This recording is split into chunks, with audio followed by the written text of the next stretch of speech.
Welcome back to the deep dive. Today we're really digging into something quite specific. The hair care company Monat.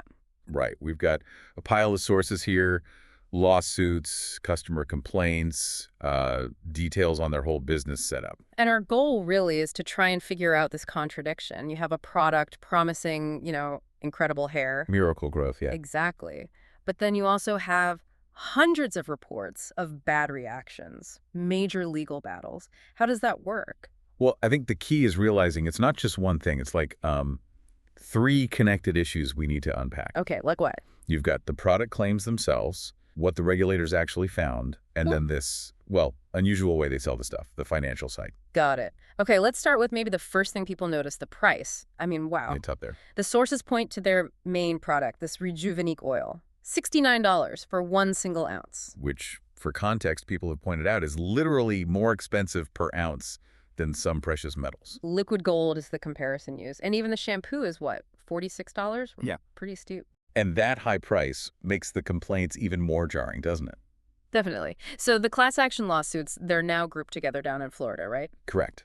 And the core claim there is really serious. They're alleging inherent design defects. That sounds significant. What does that mean practically? It means they're arguing the product isn't just, like, poorly made sometimes, but that it's fundamentally flawed in its very design. So not just a bad batch. Exactly.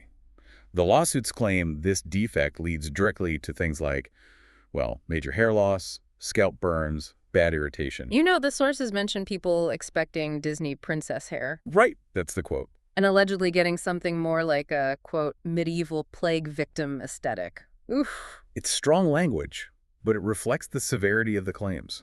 And these aren't just a handful of people. Which brings us to the regulators, right? The FDA got involved. Heavily involved. They received over 300 official adverse event reports. That's the FDA's term for when someone reports actual physical harm. 300? That's a lot for a cosmetic product, isn't it? It is significant, yeah. And it triggered an inspection. And what did they find? Because this part seems crucial. Well, according to the reports, the FDA investigators found, and I quote, insanitary conditions at the place where it was being made. Insanitary conditions, that's not good. For something you put on your head. Not exactly reassuring, no. So you have all this mounting pressure, consumer complaints, lawsuits, FDA findings. So what did the company do? Reformulate? Recall? Well, this is where it gets really interesting, or maybe concerning, depending on your view. They went on the offensive, legally. Meaning? They actually started filing defamation lawsuits against customers, people who posted negative reviews or shared bad experiences online. Wait, they sued their own customers for complaining? According to the sources, yes, which predictably led to those customers countersuing Monat for defamation. It got very messy. That seems counterintuitive for building customer trust. It's a tactic sometimes called a SLAPP suit, strategic lawsuit against public participation. Right. Try to silence critics with legal costs. Huh. And did they have any science to back up the product during all this? They did commission their own testing. That testing, funded by the company, apparently showed no hair breakage. Which contrasts pretty sharply with the hundreds of complaints and, the lawsuits alleging the opposite. It does create a conflicting picture, definitely. And this whole time, the engine driving sales is this multi-level marketing model, the MLM structure. Right. And the numbers there, from their own income disclosures, are, well, stark. Stark how? Half. Fully 50% of their distributors, or market partners, make $0. Nothing. Zero. Wow. And the other half? Of those who do earn something, 94% make less than $200 a year, before expenses. Before expenses. So they're likely buying the product themselves to stay active. Often, yes. Which means for the vast majority, it's not really a business opportunity so much as It's a expensive hobby, maybe, where you pay to sell. That's certainly how the numbers look, yeah.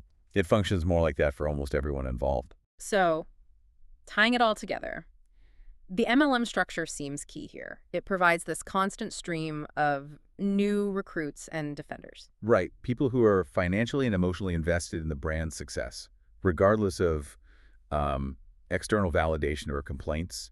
It shifts the focus. The energy goes into recruitment and defending the brand, maybe more than into the product itself. That's the central conflict, it seems. You have a model relying on enthusiasm and, frankly, aggressive legal tactics, potentially overshadowing product performance issues. So what's the takeaway for you listening to this? I mean, it really boils down to questioning the foundation. Yeah, maybe a final thought to chew on. If a company selling something like hair care seems to need its lawyers more than its lab coats to defend its product, what does that tell you about the core business? Something to think about. Definitely something to consider. Thanks for joining us for this deep dive.